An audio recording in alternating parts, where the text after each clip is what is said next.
浮世絵あいうえおチャンネルにようこそ。今日はひらがなの何ぬねのを書く練習をしよう。まずはな。ここからスタート。1、2、3、4。はね、払い、止めに注意して書いてみよう。止め、止め、羽、止め、波のな。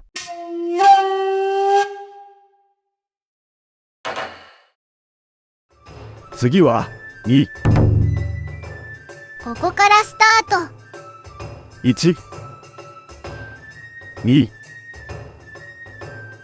3。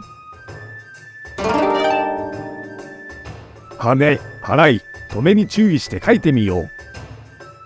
羽、羽、止め、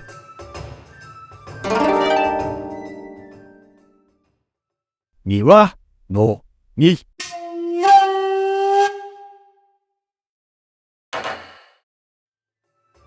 次はぬ。ここからスタート。1、2、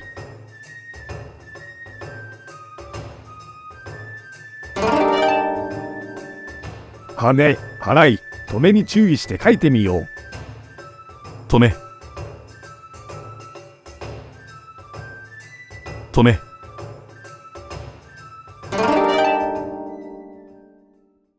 犬のぬ。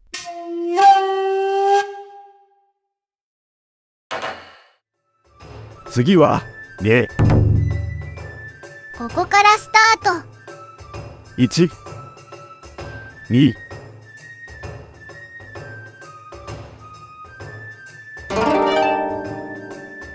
はね、払い、止めに注意して書いてみよう。止め、止め、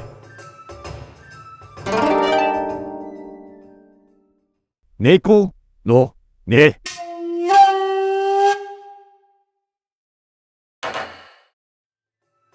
最後はの。ここからスタート。1、はね、払い、止めに注意して書いてみよう。払い、のこぎりのの。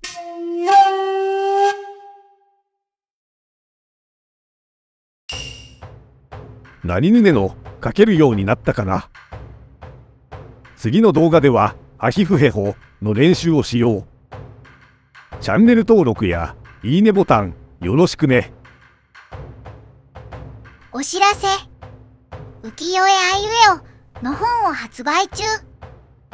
ひらがな46文字と浮世絵が載っているんだ。本の詳細や購入方法は下の説明欄のリンクを見てね。最後まで見てくれてありがとう。それではまたね。